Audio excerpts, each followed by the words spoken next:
Hey, this is Eric from Jerome's Dream. This is Jeff from Jerome's Dream, and you're listening to The New Scene.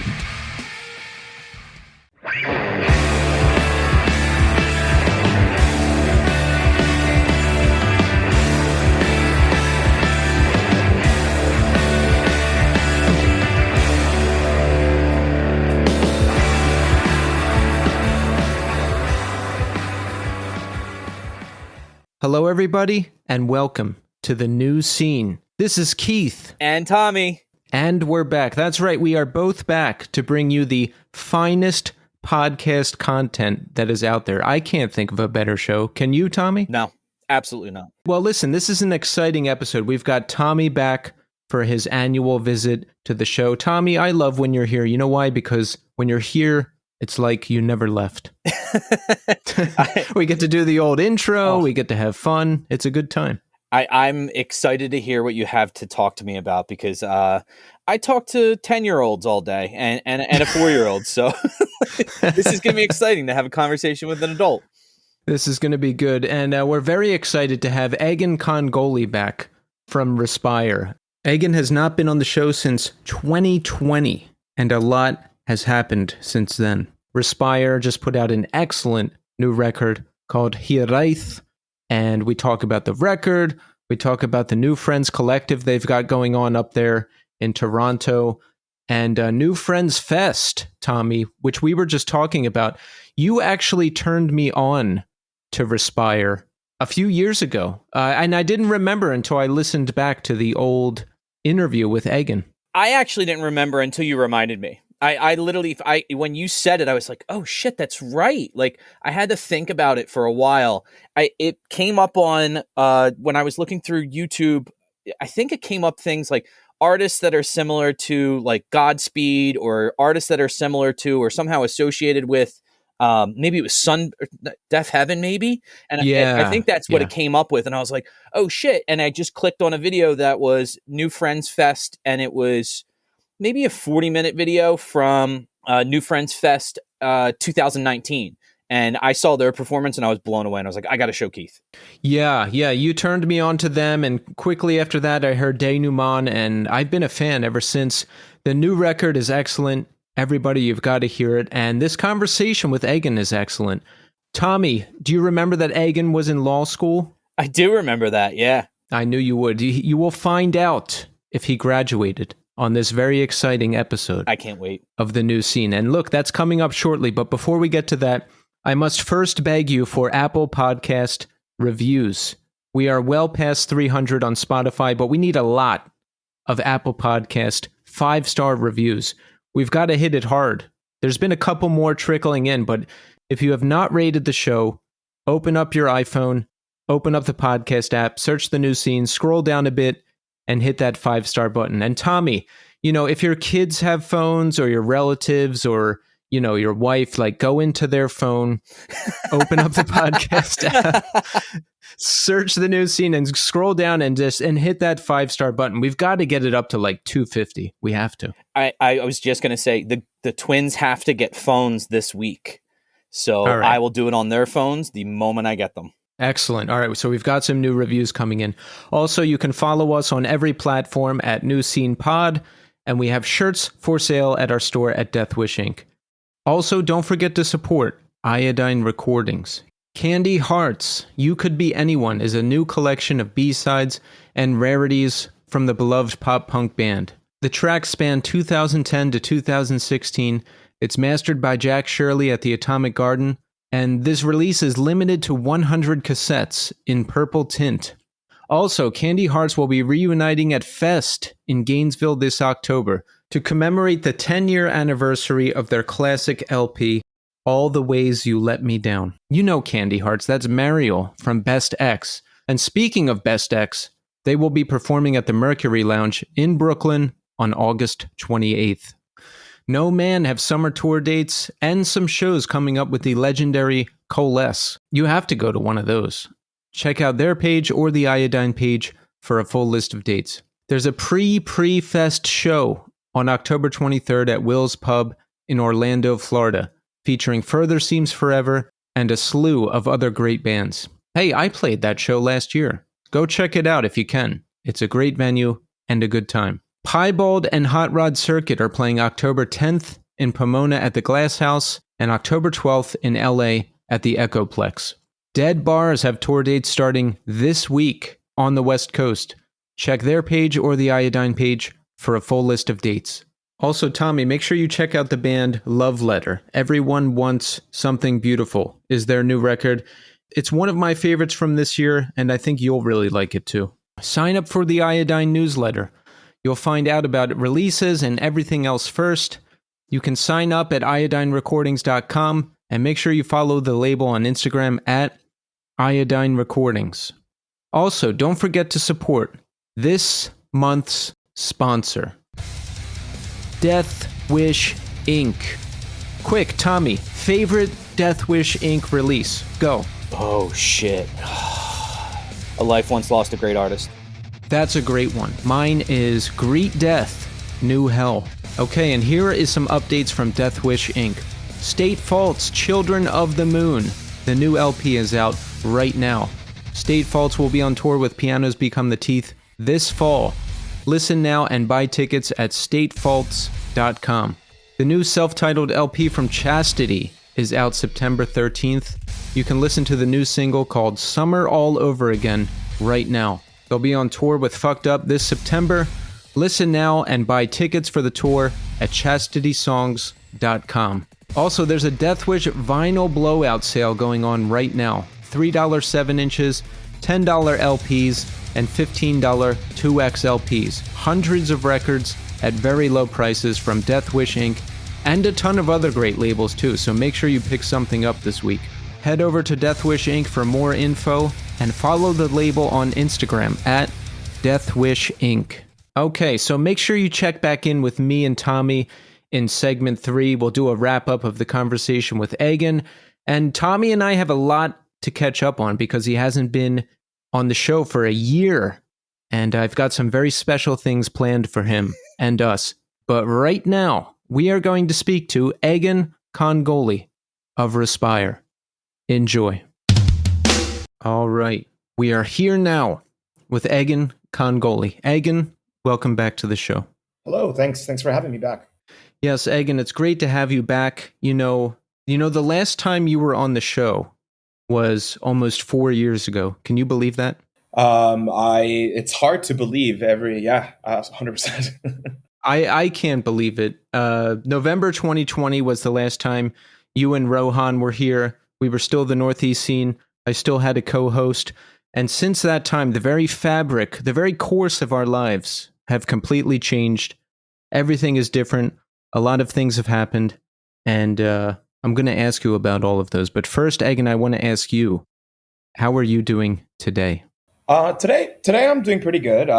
It's a pretty busy time at the moment. I mean, obviously, in the Respire camp, the new record just came out. And there's still, sort of some work that's kind of ongoing with that. But aside on top of the tour, and then Rohan and I also co-run with a lot more people now, New Friends Fest, and that is happening this coming weekend. So currently it is the thick of New Friends planning and preparing. But I'm doing good.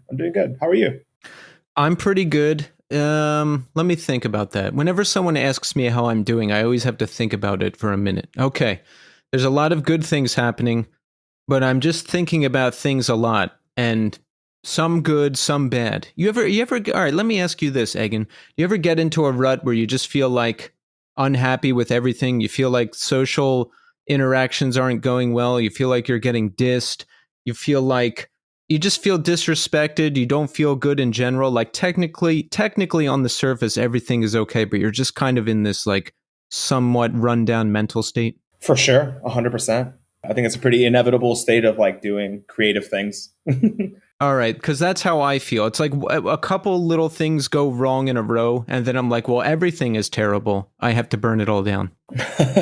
Fair enough. But besides that, yeah, I'm not going to because, I have to live. But besides that, everything is going well. And it's great to have you back here. Last time you were on the show, Black Line had just come out and we were still in the thick of the pandemic. Mm-hmm. You remember that, right? Oh, yes. Yes. How could we Technically, we forget? still are going through a pandemic, I suppose. But yeah. Yeah, I guess we are, except like people aren't arguing with each other as much anymore. And hopefully less people are dying. So let's bring it back a little bit. Now, okay, you know what? Let's start with New Friends Fest, since that's coming up this week. The lineup this year is pretty stellar. We've got Seisha, we've got Jerome's Dream, we've got No Man, we've got a ton of great bands. When do you start preparing for the next year's fest? We started preparing this year, actually the earliest we've ever started preparing. As for a few reasons. I mean, I think a couple festivals ago, it was still just 3 people running everything, and we just needed a lot of recuperation time. But now it's a larger kind of crew of 9 people. So we started pretty much, I think October or September of last year. And I think we've technically already started for next year as well. So yeah, I mean, it's a year long production, to say the least. And how do you reach out to bands when you're booking them? Do you go through management? Do you just message people on Instagram? What do you do? Honestly, it's a mix of everything.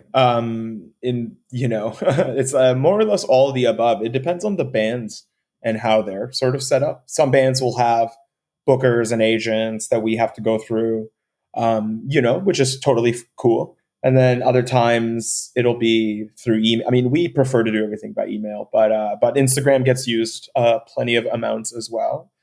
Sometimes it requires like a little bit more of a personal touch, and it's a bit of a longer project. I think having done the festival a bunch of times and having continuously tried to get bands that either have never come through here or have not in a very, very long time, you might have to plant those seeds a little early on, and that might require a bit of a softer touch over a longer period of time. So it really depends. Some bands, things are in the works for a few years, and some bands, it all just kind of lines up.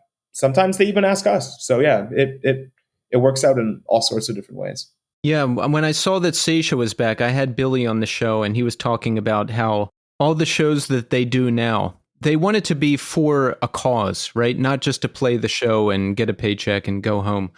So when they came back, I was like, oh, they should play New Friends Fest, because I remembered talking to you, and I remember the New Friends Collective, and I remember the reasoning behind the fest and everything. And I was like, that would be a perfect fit. And now here they are. Yeah, super happy it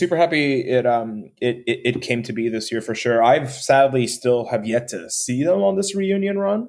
I was supposed to go to Chicago, I don't know, a few months ago, I suppose that show was, with City of Caterpillar and Page 99, but I didn't end up going. So yeah, I'm very excited to see them and also meet them as well. And it's also funny because Tom Schlatter plays in the band, I guess, since the reunion has happened, and Tom himself has been played New Friends Fest with Hundreds of AU twice, I believe. So yeah, it'll be a good introduction to them personally, which I'm looking forward to. That is awesome. Yeah, I wish I would have gone to see them when I had the chance, but I was still in pandemic mode. It took me a long time to break out of that and get back to more of my normal schedule. Yeah. I mean, and I definitely know that that's the case for a lot of people still within our community too. What about for you? Like last time we talked, it was still prime pandemic. You couldn't go outside at all. And there was an election going on. Mm-hmm. And there's another election going on here. Yeah. All right. So get this. All right. I was listening back to our last interview, right? Uh-huh. And I was just thinking how much things have changed. Like back then I was talking about the election, and I was saying, I hope Joe Biden wins. And I was in a relationship. I sounded a lot more hopeful. And now I'm just kind of beaten down. I'm like, I don't care about the election. I'm not reading anything. Things are either going to stay the same, which are bad, or get much worse. And there's not much I can do about it. And I feel hopeless about it. But then there's like other things that are good. The podcast has grown exponentially. I'm in a new band that's starting to do things. I've gotten out of like the pandemic mindset because I was inside a lot more, but now I'm outside. I go outside every day. I work out, I walk. Like, how have things changed for you since then? Oh, in some ways, they haven't changed very much. I mean, I think I like live in a different apartment for sure. I think at 2022, I was just starting law school, which I am now done, and I'm now a lawyer. So that's definitely a big change. But because of law school, I feel like I've spent a very cocooned 4 years for the most part. And it's just been busy with trying to get that accomplished, and at the same time while trying to like figure out how to make new friends into a larger collective that can operate, and also continue this band and try to put out a record, I suppose. 2020 was an interesting point because it's the year that Rohan left, right? So I think when Blackline came out, when we last spoke, that was a record that we wrote in a very traditional fashion.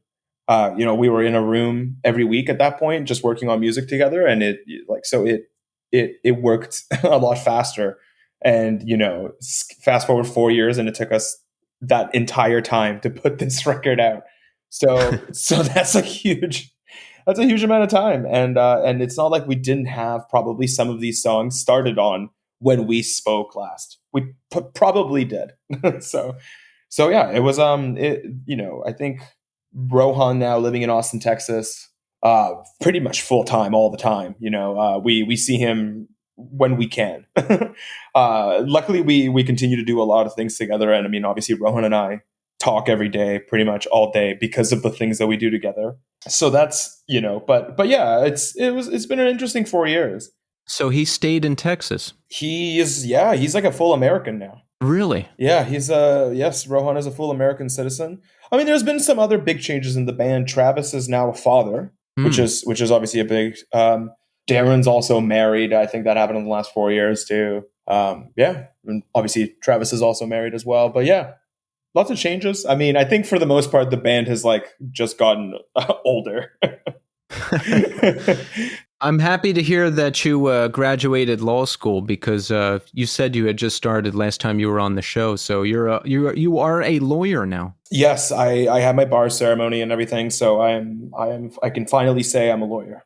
What is the plan? Are we going to do like the New Friends limited liability partners, or are we going to start a firm? Or are we going to join an existing firm? What are we going to do? Yeah. So I'm starting at a small civil litigation practice here in Toronto, pretty much in like a week or two, just right after the festival, more or less. But yeah. So I mean, here in in Canada, you have to do an articling sort of procedure. So I've been working in a civil litigation practice for the last year, more or less. But as an intern or a type of internship or practicum. So yeah, now I'm fully employed, which is lovely. I haven't really made any money in like 4 years, which is tough. Yeah, that's what happens when you're in school. So you said you're doing civil stuff. Like, what kind of stuff are you doing or going to be doing? I'm not. I will discover, I suppose, exactly what the practice is going to be doing. I mean, but I know it's definitely some construction related, lawsuits and cases and disputes of the sort. But yeah, civil litigation pretty much just means, I'm guessing here that it's going to be like, probably small to medium sized companies that are just, disputes arise, right, for many different reasons, and the litigation team is the team that you kind of need in a time of dispute and crisis. So things are generally not as they should be, or something has happened where you need lawyers to come in and try to negotiate your situation. How do you balance all of these things? We've got the New Friends Collective putting on the fest every year. You were in law school for 4 years. We've got Respire, which is a pretty active band. I mean, do you work on top of all of that? Did you get loans and grants from school? Like, how do you balance all? Yeah. I mean, I did get loans and grants from school. I also did continue some like freelance writing. I mean, I just kind of work all the time. I think I enjoy being busy, and yeah, I mean, I've been fortunate in some regards.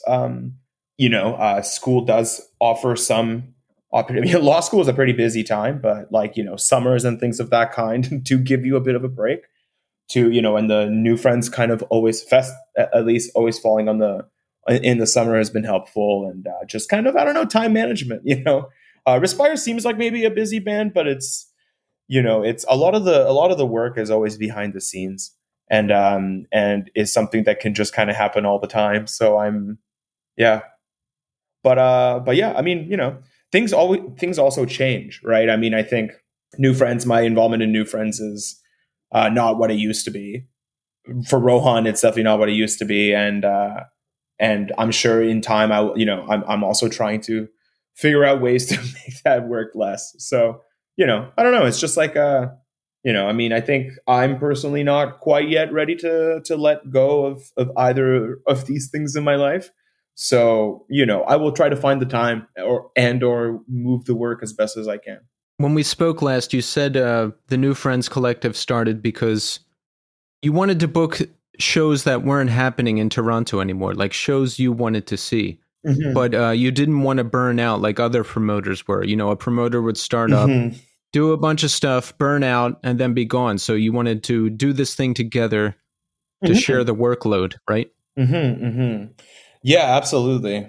So it sounds like it's grown from what? It started out with 3 people and we're up to 9? Yeah, no, it has definitely grown. 9 that have been kind of working behind the scenes all year round for the fest, and then our kind of local show calendar has been busier than ever after last year's festival. So the local show kind of those are all primarily now handled by the new team of people, and I'm sure at some point we will probably further increase the team or try to figure out a way. I mean, I think it's all still in that goal of being able to create something that can actually outstand individual involvement in the city, and I think we are doing that.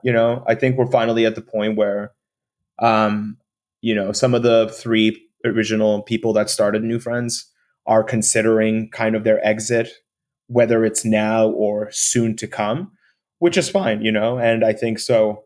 All these kinds of ideas are definitely going to get put a little bit more into the practice, I think, when we have, like, the 3 of us are still around as of right now, but in the near future, it'll continue to change, and I think I don't know. Yeah, 2020 was a year where I had to get used to a lot of change, especially, of course, with COVID, the world and everything. But with even in this band, with Rohan having sort of finally said, done his permanent move into Austin, you end up having to change how you view the band or your output, and you have to kind of re-examine, right, what it means to kind of do enough. Or, I mean, you always want to do more, and you always want to be doing something that's better. Right? How do you feel about it? Like the current state of the band, was it difficult for you? Was it Yeah, it was definitely difficult in the beginning, but I mean, I welcomed the change, and tried to kind of just use it to as like a life lesson. Things just happen in life, and we don't control anything, right? And if you kind of support people and love them, especially thankfully in this day and age, I mean, there's no reason to stop if the other person who's moving away wants to keep going, and I think but changing the sort of tempo of things, or the kind of band that we are, like we spent maybe half of the last 4 years not really practicing, that regularly as a group, let alone obviously with the full band. But like even the last like tour that we did it with like a hodge, like we did it without any violin and without our drummer. So, it's it's been kind of continuous change, and we've had to deal with those kinds of things. So yeah, I'm okay with it. I mean, I think it's made us it's definitely a different kind of collective, I guess. right? You said you did it without your drummer. Did you have like a fill-in or something? Yeah, we had Mark from Masonera. They they played a few shows in Toronto with us, as well as now a UK and EU tour. And when we're doing these upcoming American shows, it'll be with Mark as well. Yeah, I know all of these bands now because Persistent Vision has sponsored the show. Moss and Nira. I know that they put out a denouement reissue Yes. with the Memorial Accompaniment LP too, right? Yes, right on. Oh, so how does it work with the band now with Rohan in Austin? Do we have to record stuff and send files back and forth? Does he fly in to practice? How does it work? Yeah. So, I mean, it's, again, sort of a mixture of all of the above. A little less recording things, and we've always sort of worked using like scoring and tablature software. So it's a lot of computer work, actually. It's a lot of like just figuring out your parts and just trying things on a kind of a workshop basis. And then we were lucky to get together on several occasions. Whether again, Rohan's family is still here, and because of New Friends Fest, and we played last year and stuff. So we've had definitely occasions, and including in those times, we've also we like rented a cottage sort of retreat in the middle of nowhere, and that's really, I think, like where most of the songs became songs out of just certain sketches or parts that we might have individually had. And then that was probably like 2 years ago now. So That's interesting. Scoring and tablature software. So how does a song come together with these tools? I mean, do you guys sit down and plan the whole thing out and tab it, and like explain how that works? Yeah, so I mean that's actually something that we've always done in Respire as far as the guitars are concerned. Just to make sure that like we're not playing dissonant things where we don't want them to be playing dissonant things. So we've always done that from the very beginning. But on this record, we scored out the primary violins, trumpets, and bass, and 3 guitars, and even some of the vocals. As far as like the clean vocal parts, we like wrote out the melodies before there were words, for example. You're kidding. No. Yeah. So, when we went into the studio, we had like Excel sheets with everybody's parts, and they were all planned out from like, left pan to right pans. And we try to do all this shit ahead of time to try to make it easier. But then it just ends up being more complicated, That's impressive. You guys are like conductors. Kind of, yeah. I mean, and I think when you, and it's always like a learning, it's always a big lesson. I think, I personally feel like we learned a ton more that we could have, improved on or done slightly differently from this whole, process, because it is kind of every time an experimental project, and how to like, put all these different voices into a song and make it make sense and have it fit certain spaces and not be overbearing or what have you. So yeah, I don't know. It's not it's kind of annoying. Yeah. I'm just impressed. Like, all right. So let's say we get into the studio, we have everyone there, brass players, string players, everyone. I guess everyone has to be able to read this stuff, right? Because me, I play by ear. I'd show up and be like, just tell me how it goes. No, I mean, I think for the most part, everybody's written their own parts for like the vast majority of the album. So it's more like, either we'll put it in together or they'll just do it on their own, because we've just over the 10 years kind of like learned our way around Guitar Pro, which is the software that we, and also, plenty of other people use. So I wanted to talk about New Friends Collective some more. Now, what's the deal? How do we initiate new people? Is there a strict application process? Is there a background check? Like, how do we know someone's going to be right for the New Friends Collective? I don't know. I mean, so we did like a call out that after 2022. So in some capacity, this is our second year working with the kind of larger team. But the first real year where like I think the wider team has been on the festival from day one, and they've been involved and everything of that sort. And I think the first time it was pretty easy. Half of the people are friends or friends of friends, who have maybe just sort of shown up to the scene or have been around, but maybe and have been involved in their own sort of capacity doing this or that, but wanted to do more. I mean, we did have like a, an application process. I think there was like a Google form or something. And then, yeah, we talked to people and just kind of started with a group. We've added maybe one or two since 2022, but yeah, nobody's left yet. So I think we're doing an okay job. Yeah.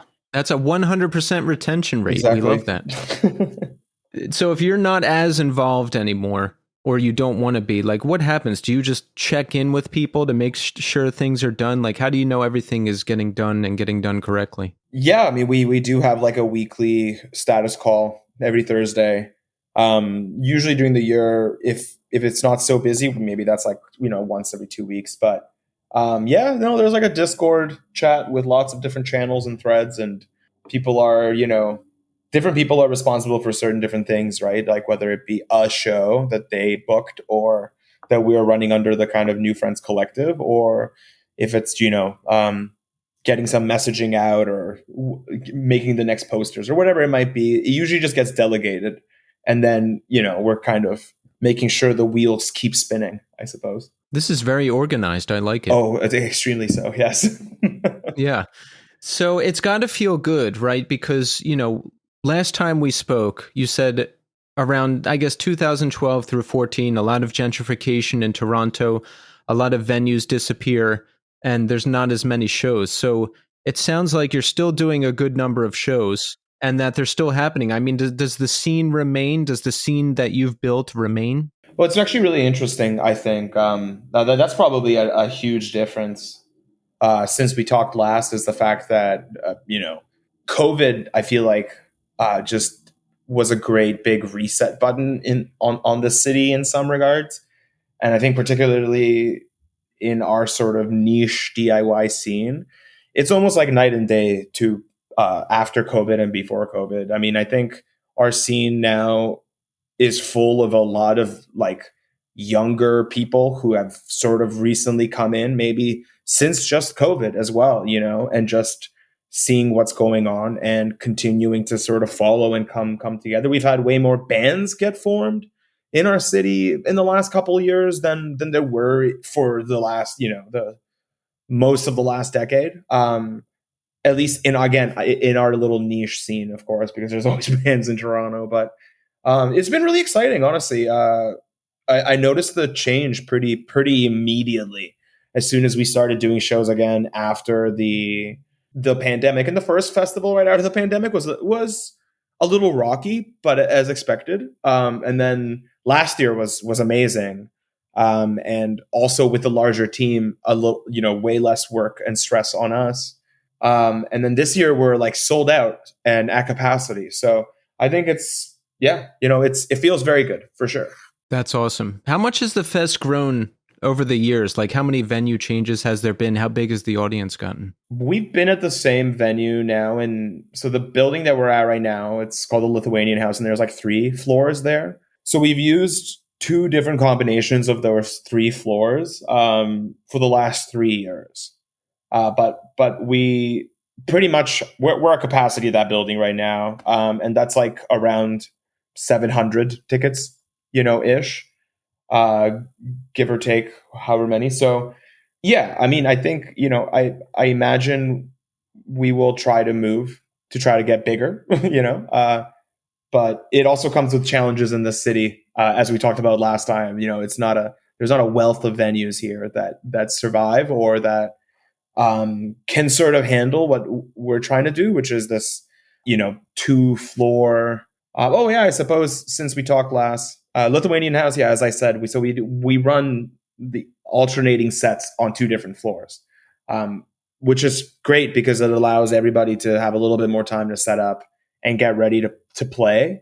And it's been working out really nicely. So like that's kind of a challenging ask in a city. Right. Yeah, that's the way it goes with how fast things move in cities and with gentrification and everything. It's like we move into a shitty area because that's where we can put on shows and not get arrested and afford it, right?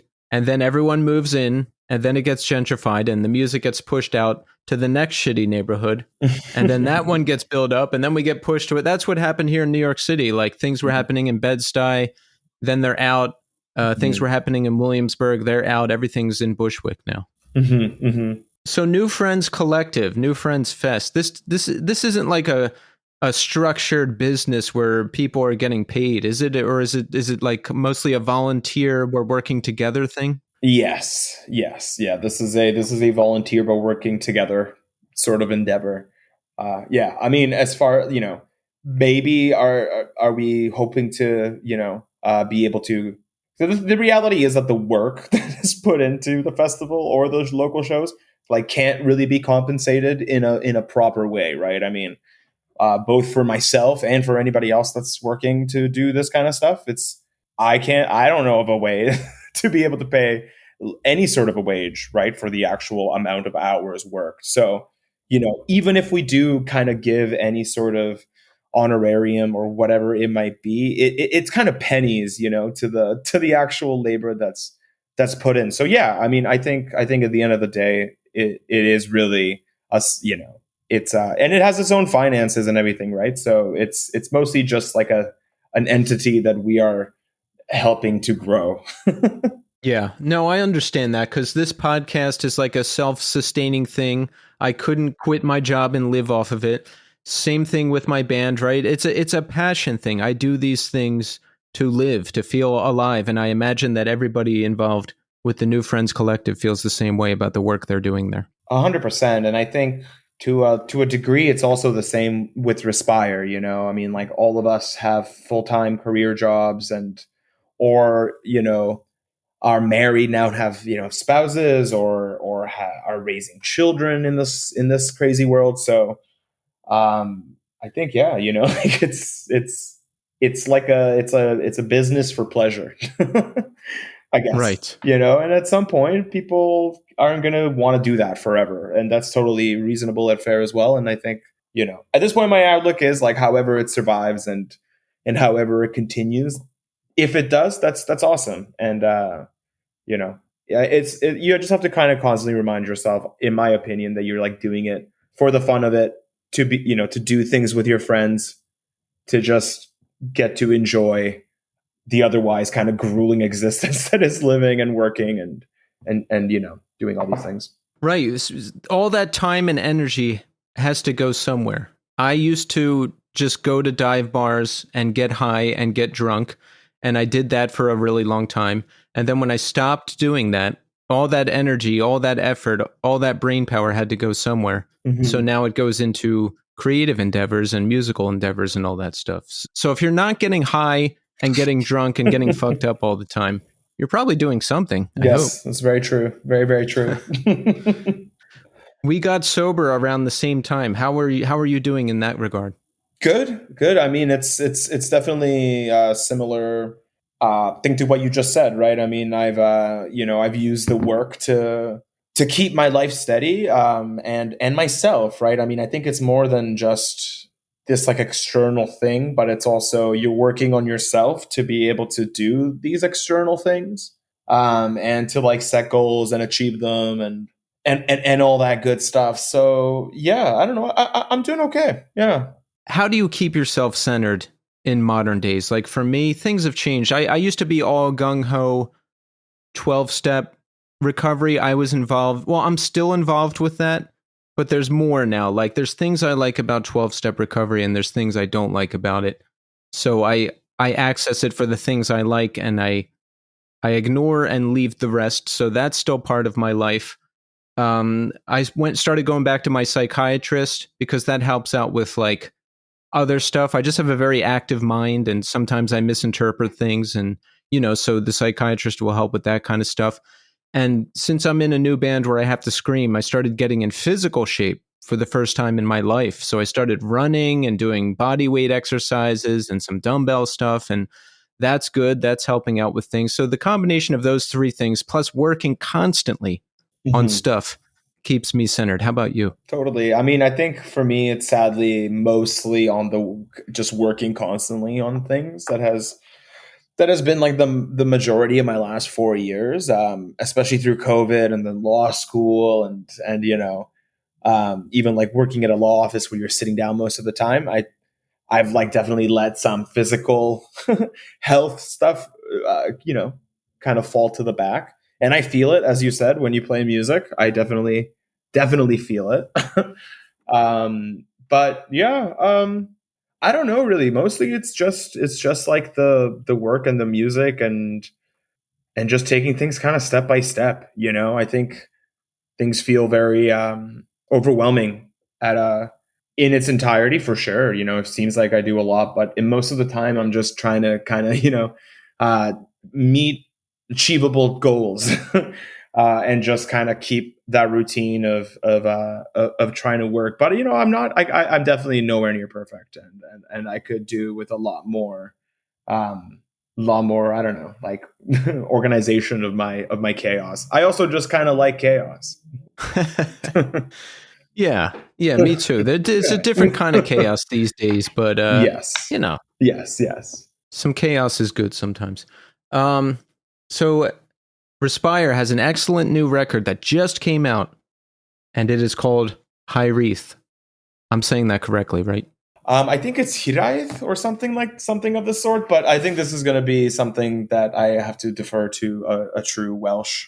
Yeah, it is a individual. Welsh word. See, because I always mispronounce your album names. And I did it Yes. last time, and I'm doing it now. So, Hireath. And for people that don't know, it's a Welsh word, often translated as homesickness, but it has a deeper meaning, capturing a bittersweet feeling of longing and nostalgia that goes beyond missing a person or place. And I love that you used this word for your new album title because it is a word I am familiar with, which I'll get to a little later.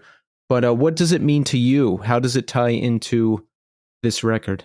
Yeah, I mean, so the record, the the Respire sort of like lyric writing process is something that is, is another aspect of our process that is in need of some adjustment.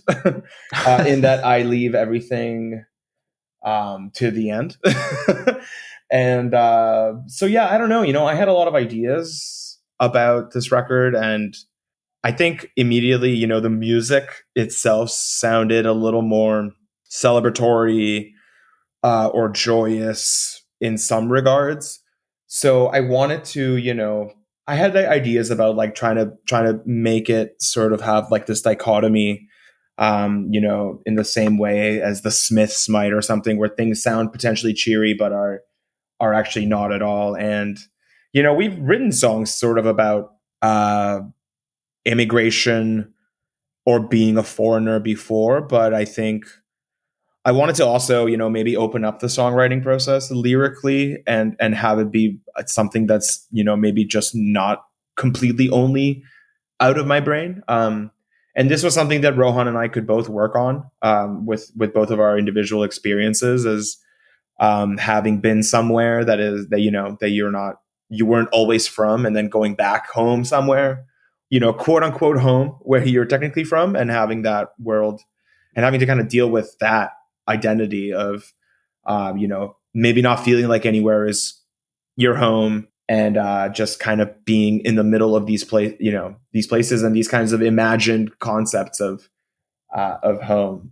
But then, yeah, I don't know. I mean, as we kept working on the record and the lyrics, we we had a lot of different album titles for this record. We went through quite a workshop that lasted quite a long time before we've all agreed on this one. And yeah, I don't know. I mean, I think it's a beautiful word for like just the sound of it is really beautiful, as well as the meaning. I've always really loved these kinds of words that are untranslatable. They're often very, very emotional words. So yeah, I think it just kind of fit perfectly. It wasn't a word that I've known about for a very long time. It's not something that I've had sort of in my back pocket, but it is definitely something that I think summarizes the sort of challenging feeling. I mean, of course, with the Welsh context and the, you know, that identity and that there's obviously a whole nother meaning to this word from that perspective, which I'm sure we are completely missing. But yeah, I don't know. I thought it was an interesting sort of summation. It's a great word. When you read about it and the meaning, it's just there's just so many layers to it. Like I was going to call a song I'm going to say Hireath because I forget how to say it the other way. I was going to call a song that, right?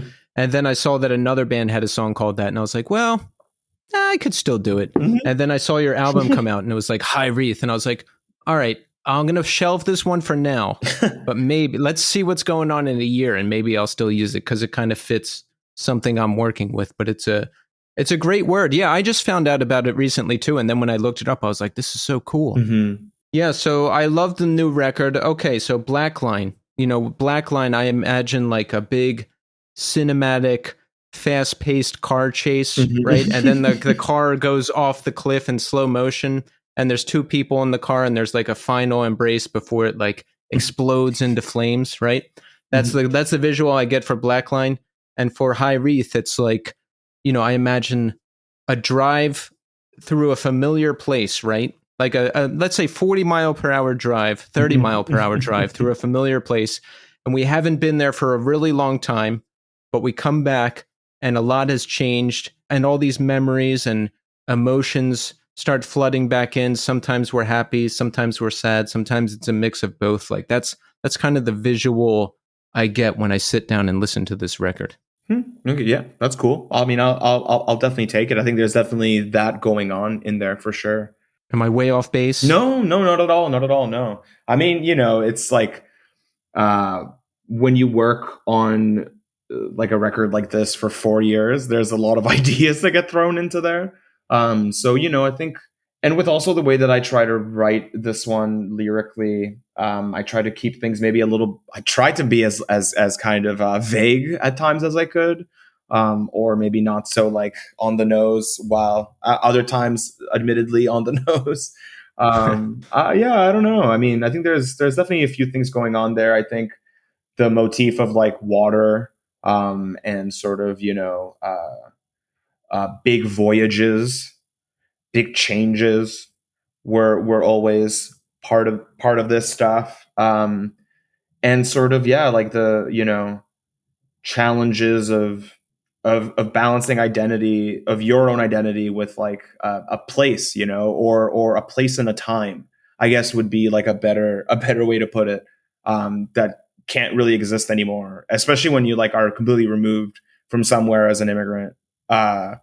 You know, time just kind of pushes things further and further away from what you remembered it and how you identified with it, or were struggling to identify with it, or whatever it might be. So yeah, I mean, on one end the record is about time, and then, you know, the other end it's about kind of distance, and how these two things sort of interplay, and how we're, you know, just kind of trying to pick up the pieces and just try to make sense of it all. I mean, I think there's some of the material in the album is also a little self-reflective about the band as well, I think, you know, and doing this for quite a long time in a very like niche way, you know, with varying levels of degrees of success and failure and all that sort of stuff, and trying to look into the future as well, and trying to, you know, see like, where does this all go? Not sure, but, you know,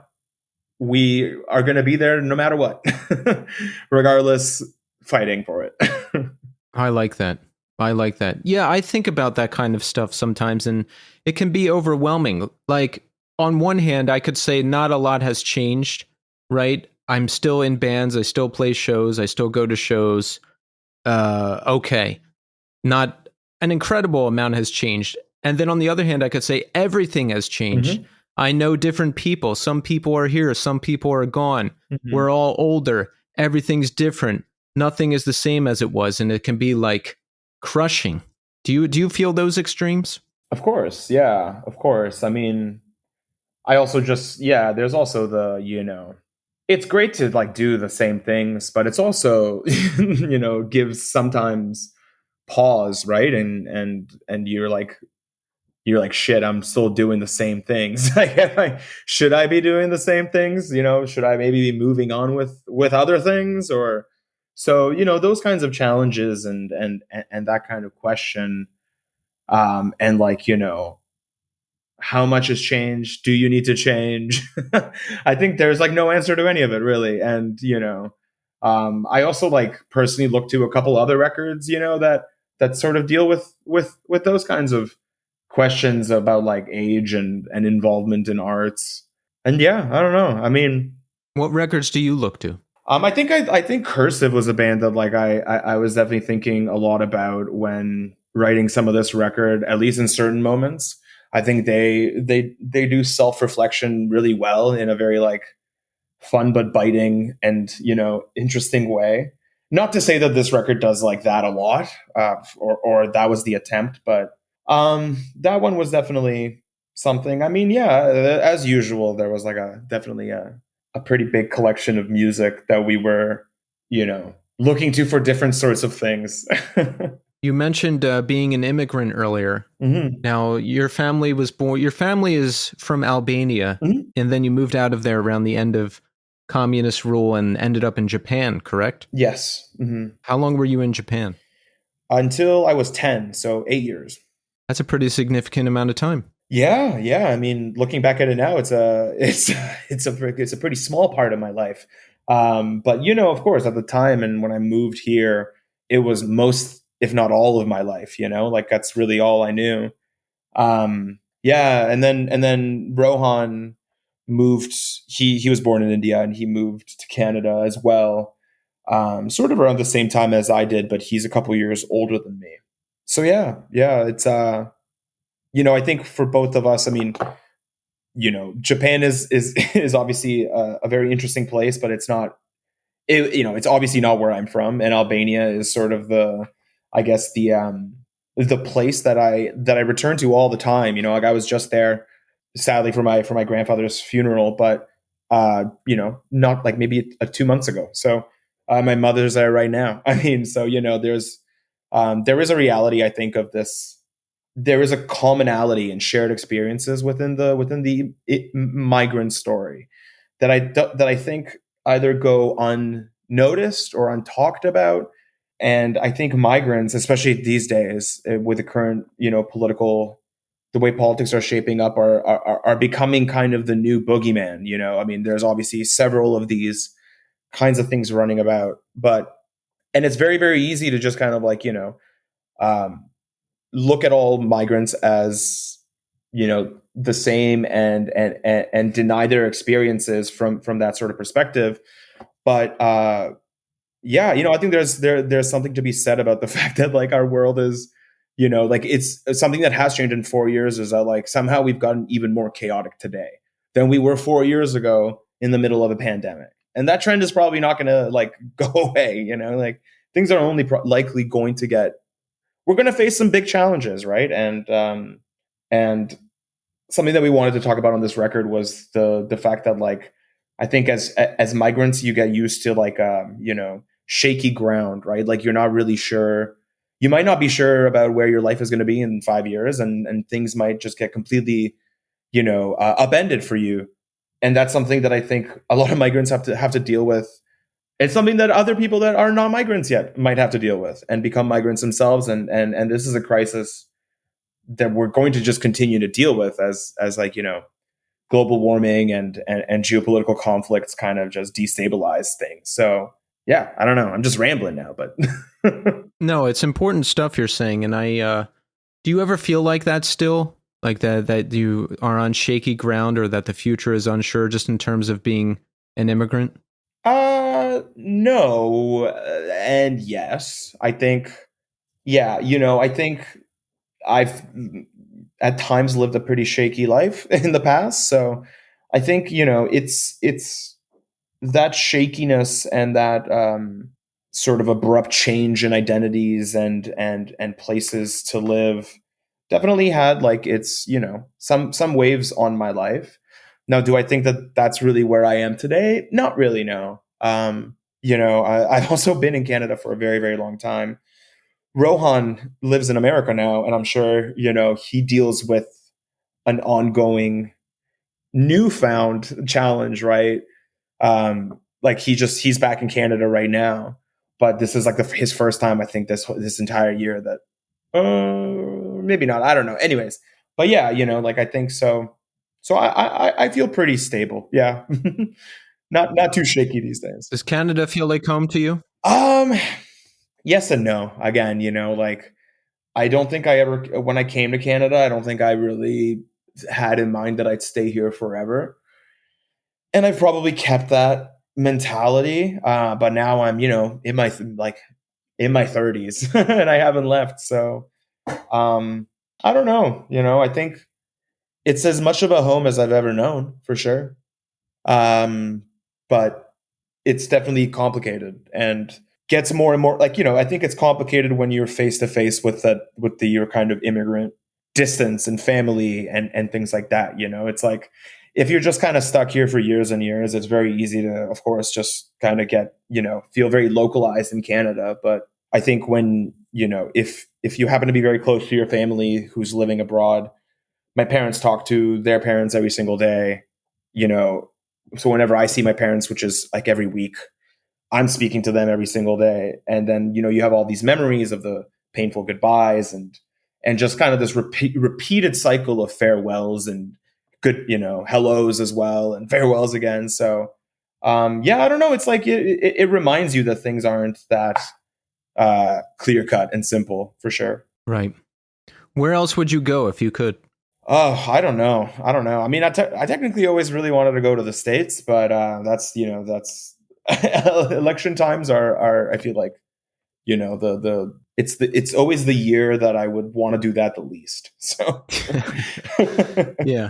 I figured out a way to not stress so much about all the political stuff going on. Mhm. You want to know what it is? What is it? Yeah. I don't watch any news at all anymore, ever. That's yeah. I pretty much every day will have I have like Fox News and like MSNBC. I watch a lot of American news, actually. Oh, really? I like a ton. Yeah. That can't be good for your mental health. No. I mean, I feel fun. It's I'd rather be in the know than be in the dark, I think. Yeah, I don't know. I guess I thought about it more last time we talked. But I was also surrounded by people who were just talked about it more and brought it up more. So I'm kind of on my own now, which is good. And I don't know. I can't change anything, right? Like I can't change the two-party system in America. I can't make things the way I think they should be. Oh, well, I guess unless I went out into the streets and campaigned and like became a candidate myself, which I really don't want to do. Yeah. So I don't pay attention to the news because it's upsetting and I don't like the politics here. And I don't feel that there's a candidate who represents me most of the time. So I just try to live my life and help out others as I can. Which is fair, for sure. Yeah. I think any way of survival is perfectly valid. Yeah. I think I've always been a bit of a politics junkie. So I remain as plugged in as I've always been. But yeah, I mean, I think it's all like you got to put your health always first. I think it's like politics and society isn't about the individual, right? So of course, I mean, it's not about it, like it is about individual collective participation, and that like these are all of our rights, and we all have to fight for it. But the individual actual unit isn't necessarily going to be the determining factor.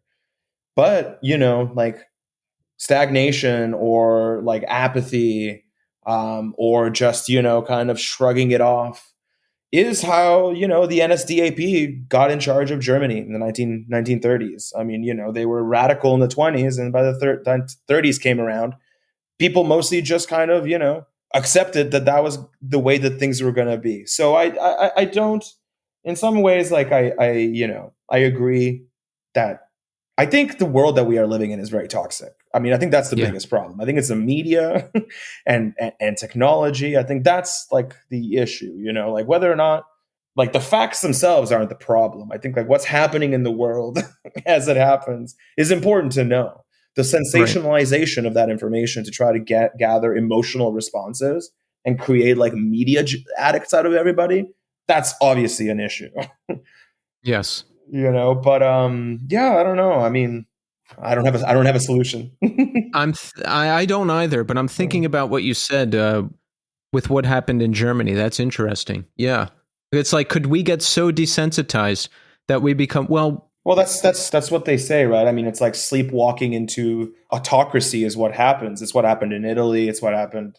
Yeah, I've spent like the last, probably the last year reading about probably like 8 or 9 books on the rise of the Third Reich. So this is, yeah, just specifically because of like, just similarities and it's just very interesting to and shocking to see how human beings can be otherwise rational people can be led so astray, over a span of like 5 years. Yeah, it's kind of crazy to think about. So what, are you like a history junkie? Will you read about a certain period of history or? Yeah, I mean, I like to read a lot. And I think that's, law, the practice of law, thankfully, is also practice of reading a lot. So, yeah, I do sometimes get a little like obsessive over certain kinds of, areas and things. And this has probably been the last year obsession. Yeah. So will you ever like watch a movie or play a video game or do something brainless? Yeah. No, I love cinema. Yes. I'm not one of to video game, but I do watch movies. Yeah. Okay, because I just imagine you at a desk and the books are stacked up like taller than you, and MSNBC is on the TV, and you're just taking all the information. Yeah, you're not wrong, actually. Yeah, I like that's not too far off. What was the last tour Respire did? UK and EU in 2022, I believe. Yeah. How many dates was that? Oh, it wasn't too many, honestly. Maybe like 13 or 12, maybe somewhere around there, like just under 2 weeks. That's pretty good, though. I mean, that must have been, was that the first shows you played after Blackline came out after a pandemic? No, but I mean, that was the first international tour. I mean, we did do like some release shows at home. We did a little bit of a run to like Montreal in 2021, so the year before that. But yeah, you're right. I mean, just with the way that the world worked out and our lives worked out, like we put out Blackline and didn't really play those songs around, like it's not like we like went to the States and toured that record either, so now we have another whole record. Is that upsetting at all? No. Because I think, no? I don't think so. I think it is probably more upsetting for the audience member that might care, Do you play any of those songs still? Oh, for sure. And we will, Okay. and I think we'll play even older songs on this upcoming tour as well. Because we like those songs, I think it's usually as simple as like, we're going to play what we like. And of course, the more the records like pile on, the less material you're likely to hear from certain material. But at the same time, like, yeah, I don't know. Like we're still definitely going to play a sizable number of songs from Blackline on the tour. That's good. That's good because it's a fantastic album. So listen, if anyone out there has not heard it yet, you have to listen to that. And of course, you have to listen to, wait, you say it. Hireath. Something like that. I like to say Hireath because that's my incorrect pronunciation of it. But Hireath, the new fantastic LP from Respire out on Dine Alone Records. And, listen, there's vinyl out there. There's merch out there. We can purchase it. We can support you, right? Yes. Yeah, there's someone. And we want people to do that, right? Yes, please. Yes, please. No, but I really like. I've always really liked you guys, and just the way you combine the strings and the horns with the screamo and the black metal combinations. It's seamless. It's great. Do you guys ever get tapped to do like a film score or anything like that? Man, I think you would be so good at that. Yeah, I mean, we have not been tapped for anything like that. I think there is some like consideration of an instrumental version of Hireath, for like sync licensing and just to see if people want to use it for stuff. But yeah, thank you. I mean, for sure. There have been people in the past that have asked like for certain things to be in documentaries or a film project, and there's been some independent things here and there that like we've seen our music in, which is very cool. Yeah, we need like a hip independent director, like the guy who directed The Green Room. I forget his name, Yeah. but he's into this kind of music. We need someone like him to come along and make a really good movie and put one of your songs in it, because mainstream directors are too soft. They won't be able to handle the intensity. But if we can get a director in there that knows and put some of your music in, we're going to make things happen. Right on. Shout out to Green Room director, wherever you are, whoever you are. Yeah, he's good. I forget his name. It might be Nick something. I don't know. We can Google it later. Yes. We've got New Friends Fest coming up now. Sadly, it will have happened just after this airs, so I won't be able to ask you how it went and how it's going. But listen, if you're listening to this, make sure you go check it out, because every year there's a fantastic lineup, and some of my favorite bands are going to be on this year. Seisha, Jerome's Dream, who I love, No Man. Have you heard their record? Amazing. Yes, so good. Of course, absolutely. We had No Man in 2022, so it'll be nice to get them back for sure. Very excited. Awesome.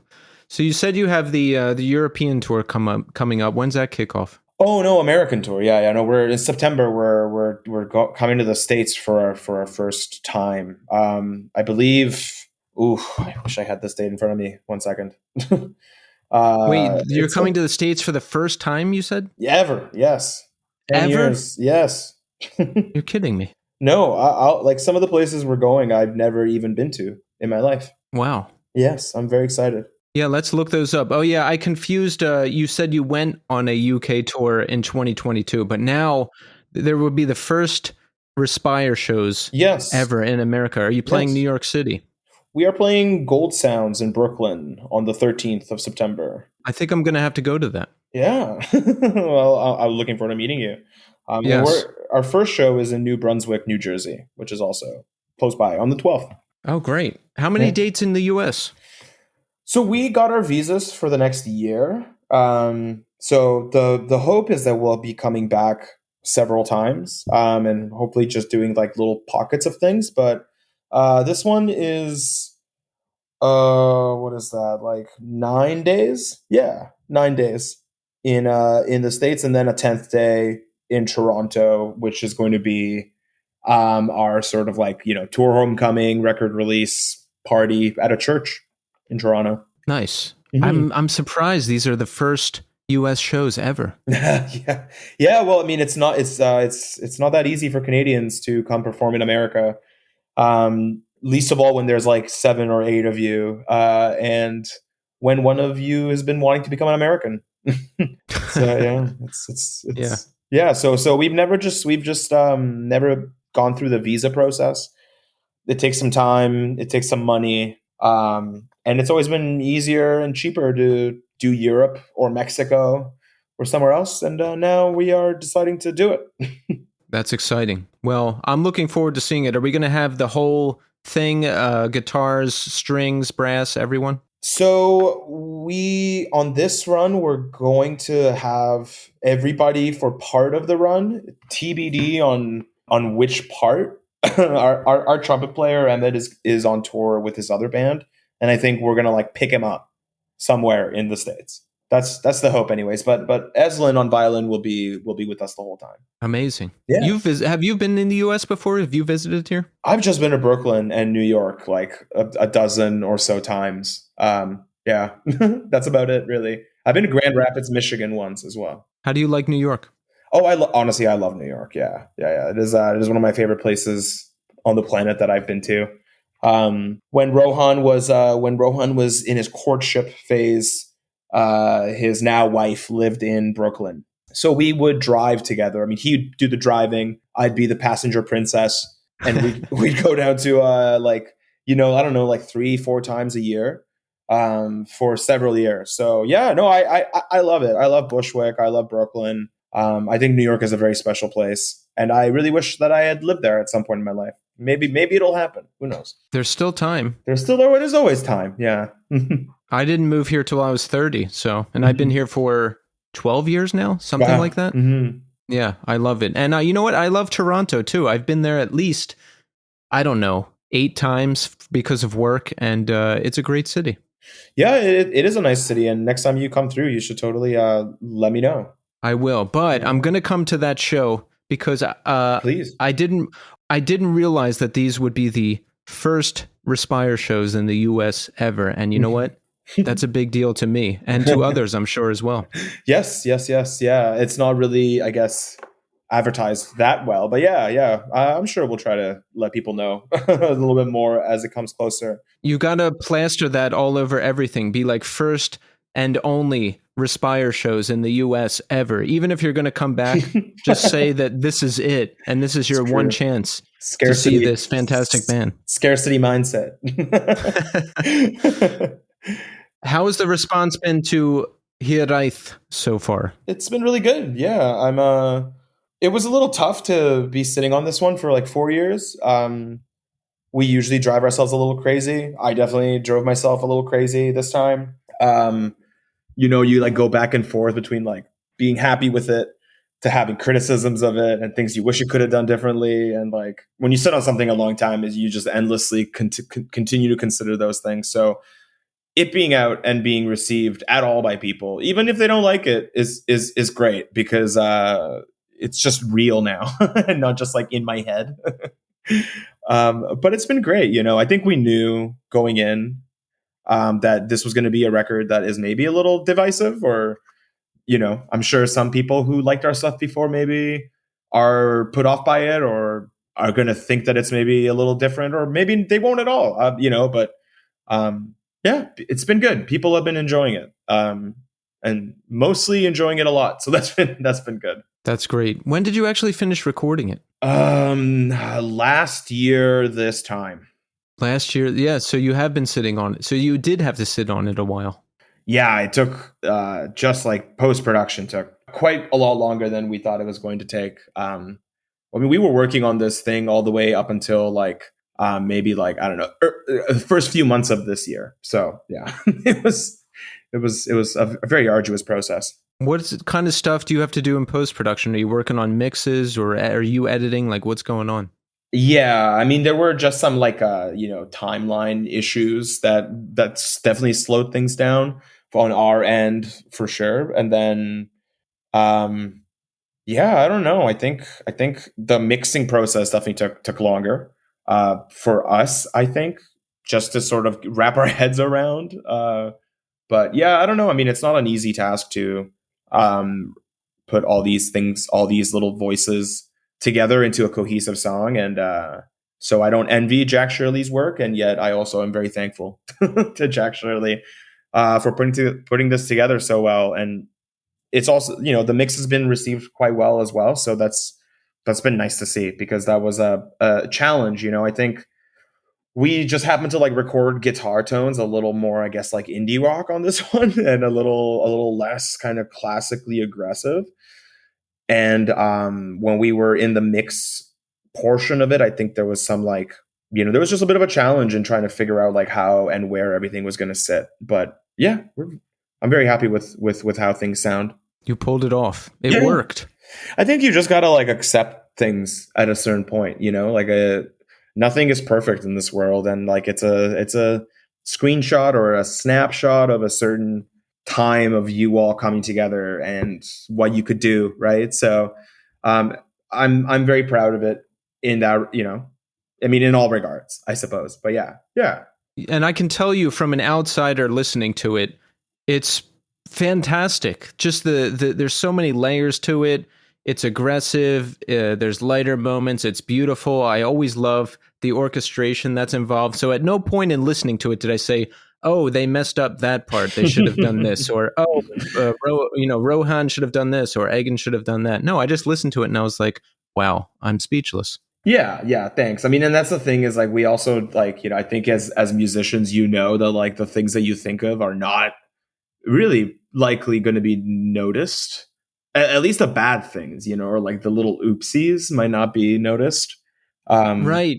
people experience things differently.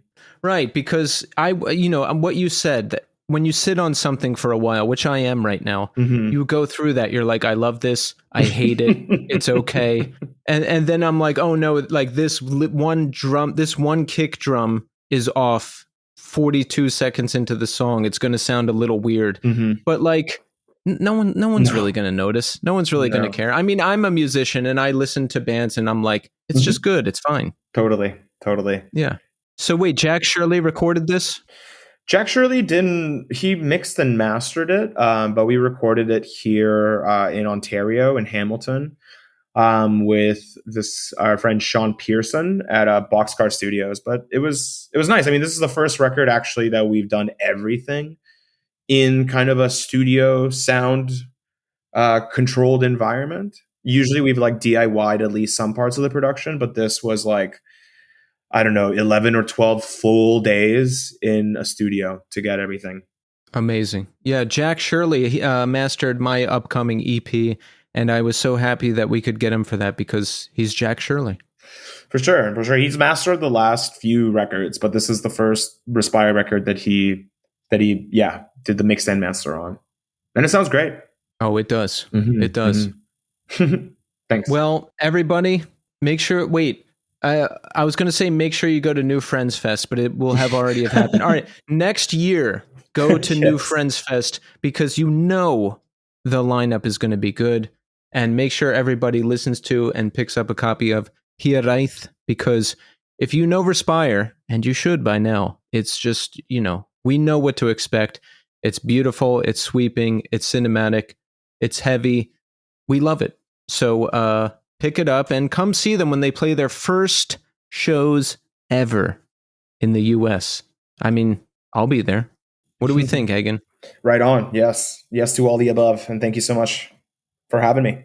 Yes, Egin, thanks for coming back on. I've been listening to you for a long time now. I love what you guys do. Keep doing it, and thank you. Yeah. Cheers.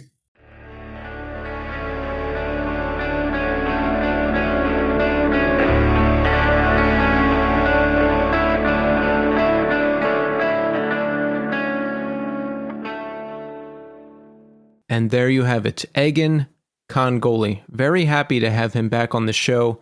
Very happy that he graduated law school, Tommy. I knew you would like that. Congratulations, Egin. Yeah, he's doing great. And the new Friends Collective they've got going on up there in Toronto is awesome. The fest lineup this year was crazy. Jerome's Dream, Seisha, No Man, a ton of other bands. So I'm looking forward to seeing videos from that. And just a super nice person. Last time he was on the show, Tommy, it was another election year, and we were talking about the election, and I sounded a lot more hopeful about things. And you were still on the show, and a lot has changed since then. A lot. Yeah. The new Respire record, Hireath. Make sure everybody go listen to that. The band can do no wrong. I think their discography is flawless. They really do have a super unique sound, and they just keep evolving as a band. And I love when I hear music that is just not stale, and it's not the same thing I've heard over and over and again. Like that formulaic, like, oh, okay, this is the part where the breakdown comes in. Here's the mosh section. Here's the, like, they just really get their song structures, and their writing is really top notch shit. Oh yeah. And when he was talking about how they structure the songs, like they'll sit there and actually chart everything out. And I knew you would like that because we're impressed when people actually know how to read music and do it the professional way. Like, so when he said they chart it out and then they go into the studio and they have Excel sheets of all the charting, I'm blown away. And there's like the orchestration has really stepped up on this new record. It's really impressive, everything they're doing. I feel like with a band like Respire, because they have so many moving parts, there's no other way to go about doing that. Like, you have to structure things in a very, very, like, it has to be done in a very structured way, specifically because there are so many different players. Like, when you see them on stage, you're like, fuck, how many people are in this band? It's like the Bosstones, where like you used to see that, you're like, that one guy just dances. What the fuck is happening? Like, Did you see that pop up on Instagram recently? the Bosstones thing. Yeah, it was them on a late night show, and there was a guy just skanking the whole time, and I was like, "This is so awesome." I had to go look that up. That dude has literally been in the band since one of the beginning records, and that's all he does. That's literally he's just like a mascot on stage, just hanging the fuck out. I love it. I love it. Well, there you go. Respire. Thank you so much, Egin, for coming back to the show. Now, let's talk about our favorite subject, ourselves. How are we doing? Now, Tommy, it has been a year since you have been on the show, and so much has changed, and so much hasn't changed. Give us a recap. What's going on with you? I'm still teaching math. I moved grades. I'll be splitting between 7th and 8th grade, so I'll teach all the sections of 7th grade and then the 8th grade Algebra 1 course for the honors kids.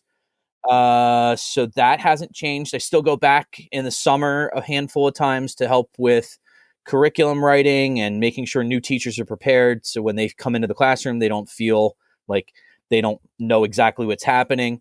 Kelly and I are still awesome. The twins are they'll be 11 in November. My youngest is going to be 5 in the 1st of October.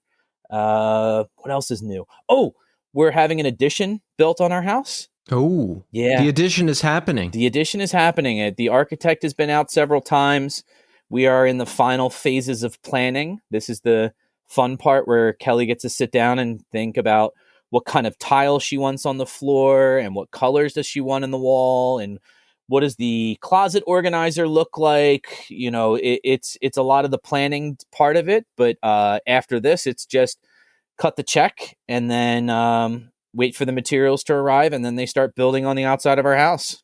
Now, everyone, as you know, I constantly think about ways that I can save money. As you know, Tommy is constantly looking for ways to save money, and he told me about the renovation or the addition, right? And then he told me how much it was going to cost, and I felt the pain for him. And I got to say, I'm happy I don't own a home, and I don't want to, and I don't ever want to have to pay that much for anything. Yeah, it's we had to take out a home equity line of credit to do it, but for Kelly, this is a necessity.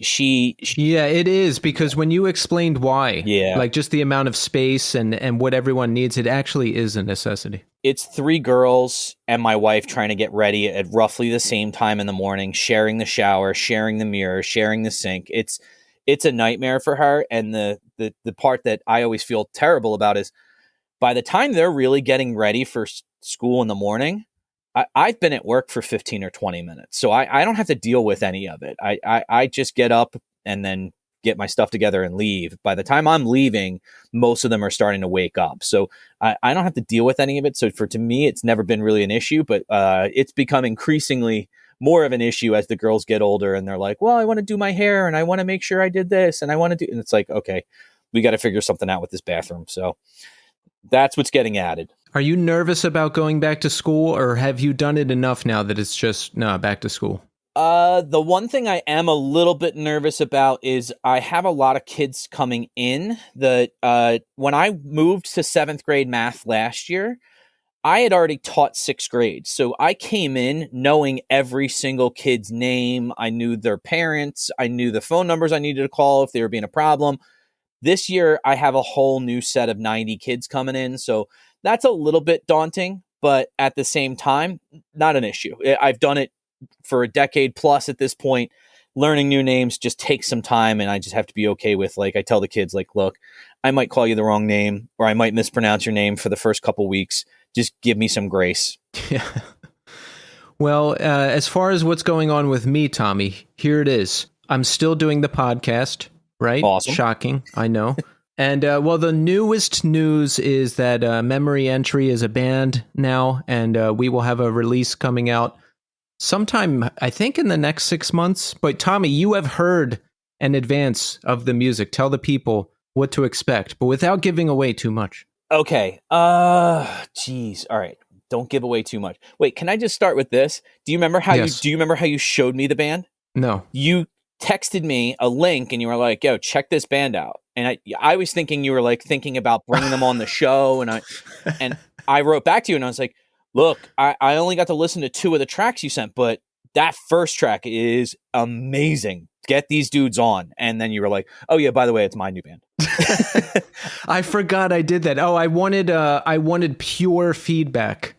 I wanted like real feedback, so I tricked you. Yeah, so if I could kind of put it into, it's like if, I don't know what you guys tune to, but if Ink and Dagger tune to like C, Yeah. that's kind of where I'm at. Like that's where I kind of, like that's the best kind of, I don't want to go too far into detail because it gives a lot away, but at the same time, it has this same feel that Ink and Dagger had. Yeah, they were a big influence, and we do tune to Drop C, so that's kind of the vibe for this release.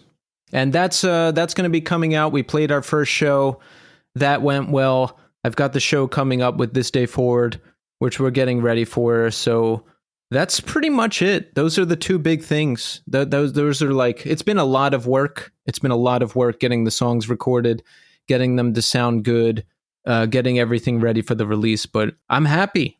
I mean, this is what I wanted to do. This is like, all right, when I got my life together and, you know, all the things I imagined I wanted to do, this is one of the last things, like being in a good band and fronting it, because I never did that before, and having a release. So there you go. Yeah, all the pieces are starting to fit together now, man.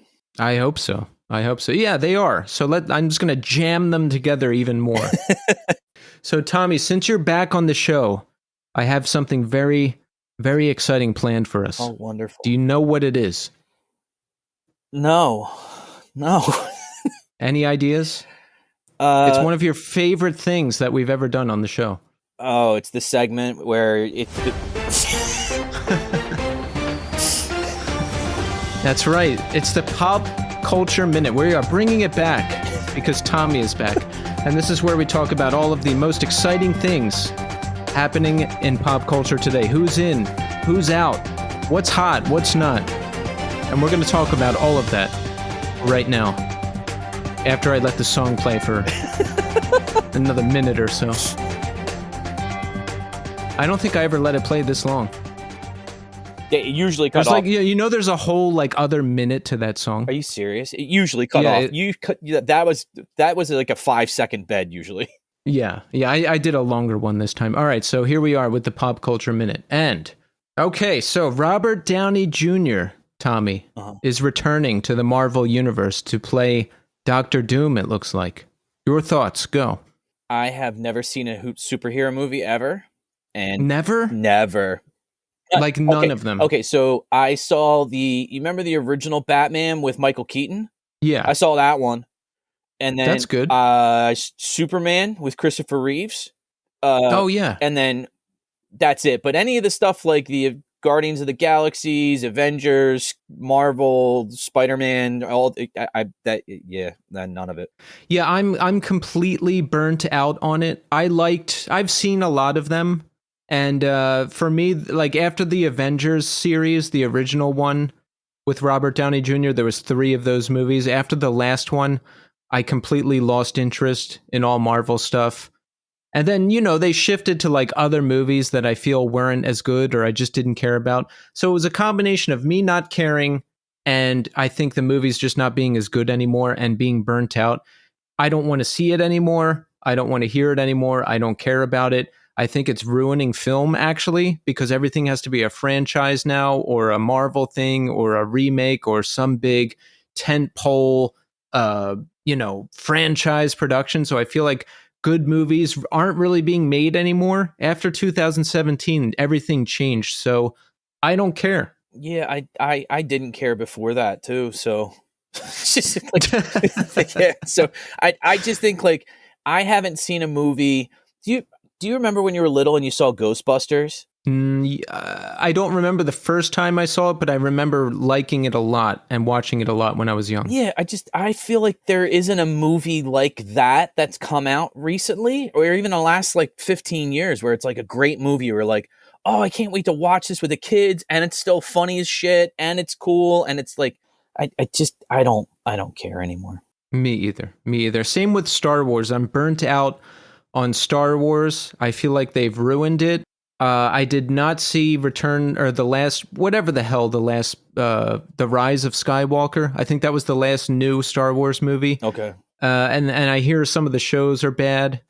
I don't. Do you care about Star Wars at all? Have you ever watched it? I did. I watched the first, whatever the first three that came out, like, because I think they're actually, it's really 4, 5, 6, right? Yeah. I watched those, and then I had a guy at work who I'm really, really friendly with, and I actually do like his opinion on stuff. He loved The Mandalorian, and I couldn't watch it. I never got to it. Did you try? No. I watched, I think, the first 2 seasons, but again, I'm burnt out on Star Wars. I don't even care if they come out with something new and good. Like, I don't want anything to do with it. It's too much. They gave us too much, Tommy. Yeah, I find myself, I went to go watch a movie last weekend, and I was like, oh, the girls are asleep, I'm going to watch something I want to watch. I ended up watching Casino for like the 50,000th time. So it was like, it was back on Hulu. I was like, fuck, I'm watching Casino. So I sat there for 3 hours and watched Casino. The Olympics, Tommy, the Summer Olympics. Do you watch? I haven't watched a bunch of it, but Kelly and Eleanor are obsessed with soccer, so they watch all the soccer games. Not all of them, but the majority of them. Okay. Well, I don't watch them at all, so... There you go. That's the Pop Culture Minute. And you know what? I'm happy to be doing it again after all of this time, now that Tommy is back for this episode. And I'm going to keep saying things until the music runs out, because I don't have any other ideas for the show. No, I'm just kidding. I do. All right. Let me turn that off. You know, the Olympics used to be a big deal when you were a kid because there wasn't 8 billion forms of media. Yeah. You know, remember when there was just like, I don't know, a couple networks and maybe HBO and Cinemax. So it would be a big deal when the Olympics came on. And, you know, I just remember being a kid, and even though I didn't really watch it, like, it was like a big deal that it was going to be on TV. Yeah, I always remember watching like the big stuff. The biggest thing I remember was, I think it was 96, was the Dream Team. Do you remember that? It was like all the guys from like, there's like Jordan and Patrick Ewing. It was like all the biggest players from the NBA were in it, which always confused me because it was like, I thought the whole point of the Olympics was everybody was an amateur. Like, these are not, like, they're not supposed to be professional athletes. They're supposed to be. Oh, no, they are. Yeah, they're 100%. Yeah. All right, I have something else fun here planned. Well, it's not. All right, it could be fun. All right. Do you remember? All right. Do you remember the big fight we got in on the show that we never aired? Oh, yeah. Yeah, okay. For everyone who doesn't know, Tommy and I got into a big fight on the show, and we never aired the fight, even though we recorded it, because it just got really vicious and it went on for like half an hour. I was trying to do like a Howard Stern thing where he, like, something would happen and he would bring it up on the air and they would like hash through it and argue it on the air. I was trying to do that, but the fight got really out of hand. And if it actually ultimately resulted in Tommy leaving the show, not because of the fight, but okay, he was late for an interview, and I wanted to like talk about it on the air. We got into a big fight, and then Tommy talked to his wife about this, and then it came up that, like, you know, he was gone too much because we would record like 2 to 3 times a week for 3 hours at a time. So that's like 6 to 9 p.m. Tommy would be downstairs working on the show, and his wife would be with the kids, making dinner, doing homework, getting them ready for bed. And he was just too much time on the show and away from his kids. But they never talked about it until after this fight when Tommy brought it up. So Tommy brings it up. And then he told me like he wouldn't be able to do the show anymore. Do I have all that correct, Tommy? Yeah, it was basically that was it. Like, I didn't realize how much Kelly didn't like me doing the show until I was like, yeah, I just had a fight with Keith. And she was like, well, fuck Keith, because I hate the show too. And I was like, oh, all right, no, fuck Keith. Like, I was like, but we got into it, her and I, because I was like, why don't you say something? Like, if it's been this so much of a burden, you got to speak up. And she's like, yeah, but you enjoy it so much. And I'm like, I know, but at the same time, like, if this is such a pain in the ass for you, you got to say something, because then at least I can go to Keith and be like, yo, this is too much time. Can we bring it down to, one night a week, or can we do something on the weekends? Like, we can work this out. And she was like, fuck it. No. I was like, all right, cool. Yeah, but no, your summation was exactly what happened. So I have a clip. All right. Sometimes I would listen back to like a little bit of the fight, but it's too upsetting. Like it upsets me to listen to it, because you got really mad and I was being kind of a dick. Like when I listened back, I was like needling you, like partly for entertainment value, but also like trying to get my point across in like not the best way. But I always listen to the very last words of the fight, and I think they're funny. Okay. Can I play the clip? It's like 7 seconds. Let's go. All right, here we go. Why don't we end this for tonight? Yeah. But we have to finish recording this, so why don't we do it? Yeah, I'll find some time when my kids aren't bathing. I hope so. Yeah. All right. All right. Good night. I think that's funny. That was funny, because that was just that part. That was the whole thing. Was I was late because I was taking the baby out of the bath. Yeah. I was like, yo, I was fucking late. And you're like, you were late. And I was like, fuck, I was taking care of my kids. We always do. Yeah. We couldn't get on the same page, because Tommy was like, sometimes I'm going to be late. And I was like, you can't ever be late. And we just didn't like come to an agreement about it. But I know, I just thought that part was funny. That is really funny, because that was literally me being super passive aggressive too at the end. Like, yeah, I'll try to find some time when my kids are out of the Oh, Jesus. I forgot. Honestly, until when you brought it up, I remember the fight was about me being late, but I don't until you played that. I forgot the whole argument in what predicated the entire situation. Oh, that's fucking... What I'm glad we can laugh at it now, because like, honestly, and I'll say this every time you're back, I wouldn't have been able to even do this show if you didn't start it with me. That's number one. And number two, we're such good friends. That was the agreement, was like, we don't let it get in the way of friendship. And now, now I'm doing the show still. Yeah, but you still get to come back. We still get to do this once a year and have a lot of fun. And I don't know, I talked about this on the last episode. I was down in Bucks County last week, or was it 2 weeks ago? I can't remember. Mike Shaw's mother passed. Yeah. And I was just to be with friends and to be with their family and to see people. I saw Pat. I haven't seen him in years. I saw Colin. I haven't seen him in years. I got to talk to Mike and Gary and see his brother and sister.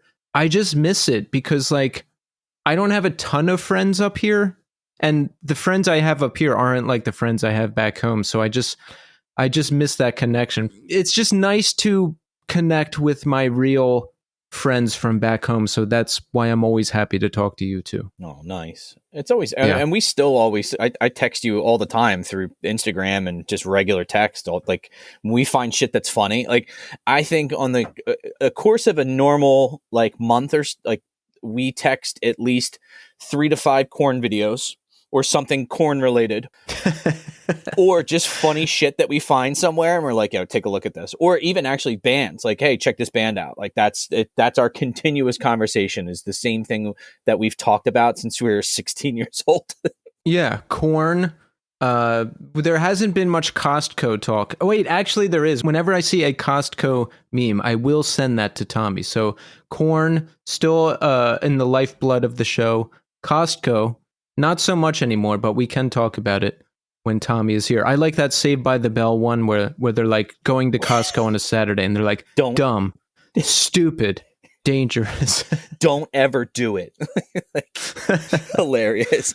That was like their PSA one too. And like, that was like, don't do drugs. That was like the original context. Yeah. Oh Lord. Yeah. Best new music you've heard recently. Go. Oof. Can you give me 2 seconds? Hold on. I Yeah. gotta go on Spotify. Okay. So I really like this band, Ulcerate. They came out with an album called Cutting the Throat of God. I love that. There's another band I really like called Peeling Flesh. Like super brutal, like kind of that slam death metal. I like that. Yeah. What is this? There's a band called Drosera.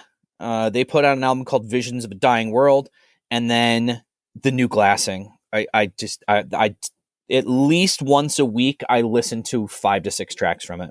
Yeah. So good. So good. Have you heard the new One Step Closer yet? No, that I have not listened. You have to listen to it. Oh, wait a minute. Hold on. I have listened to that. That's the one that has Giant's Chair, is it? Giant's Despair. Giant's Despair. Giant's Chair is the band. Yo, Giant's Despair, because we talked about this. That's a place up in Wilkes-Barre. Yeah. Yeah, so we did. I have listened to that. Yeah. Oh, and that's another great one that I've listened to. I really like the one that's there's a song in there called Leap Years. I really like that. Yeah, every song on there is like memorable, and I can remember the parts, and it's good, and it's a must listen.